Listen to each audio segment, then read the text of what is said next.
আমরা আলু ভর্তা এবং বেগুন ভর্তা খুব বেশি পছন্দ করি এবং খুব বেশি খাই। চাল কুমড়া ভর্তাটা তেমন খাওয়া হয় না। আমি আজকে চাল কুমড়ার ভর্তা বানাবো।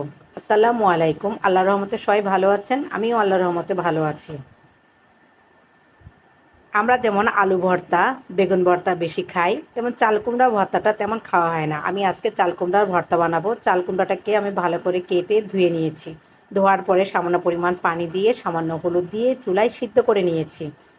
আমি চুলায় একটি কড়াই দিয়েছি। কড়াইটা গরম হওয়ার পর এর ভিতরে তেল দিয়েছি। তেলটা যখন গরম হয়ে গিয়েছে তখন এর ভিতরে আমি পেঁয়াজ এবং রসুন দিয়ে দিয়েছি এবং পেঁয়াজ এবং রসুন এখানে তেলের ভিতরে ভেজে নেব, কিন্তু বেশি ভাজা ভাজা করব না, হালকা ভেজে নেব।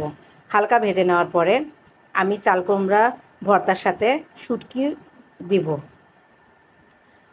এখন আমি আগে থেকে শুটকি ভাজাটাও আমি আবার কড়াইতে আবার ভেজে নিচ্ছি। আমি আগেও শুটকিগুলো একটু ভেজে নিয়েছিলাম, এখন আবার পেঁয়াজ রসুনের সাথেও ভেজে নিচ্ছি। তারপর আমার যে সিদ্ধ করা চাল কুমড়া আছে, চাল কুমড়াটাও আমি পেঁয়াজ রসুন এবং শুটকির সাথে আবার ভেজে নিচ্ছি।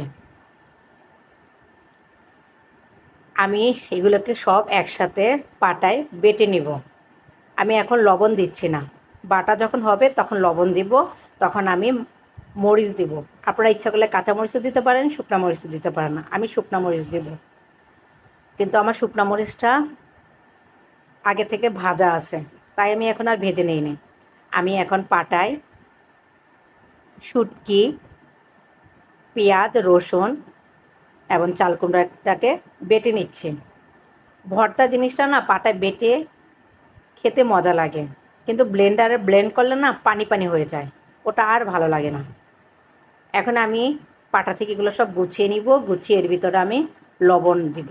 লবণ দেওয়ার পর এগুলোকে আমি একটু ভালো করে আবার মেখে নিব, যাতে লবণটা পুরো ভর্তার গায়ে লাগে। ভালো করে আমি মিশানোর পরে এখন এর ভিতরে আমি শুকনো মরিচটা আমি আগে থেকে গুঁড়ো করে নিয়েছিলাম, এর ভিতরে দিয়ে আবার আমি মেখে নিচ্ছি ভালো করে। আমি এর ভিতরে তেল দিব না, আমি এখন এর ভিতরে ধনিয়া পাতা দেব। আপনারা ইচ্ছে করলে ধনিয়া পাতা দিতে পারেন, আর যদি বাসায় ধনিয়া পাতা না থাকলে দিবেন না, কিন্তু কোনো সমস্যা নেই। আমার বাসায় ধনিয়া পাতা ছিল, তাই আমি ধনিয়া পাতা ভর্তার ভিতরে দিয়েছি।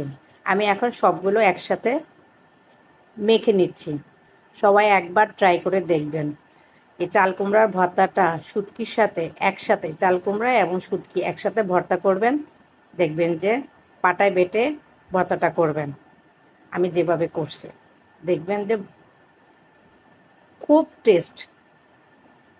আমার ভর্তাটা কেমন হয়েছে সবাই আমাকে কমেন্ট করে জানাবেন।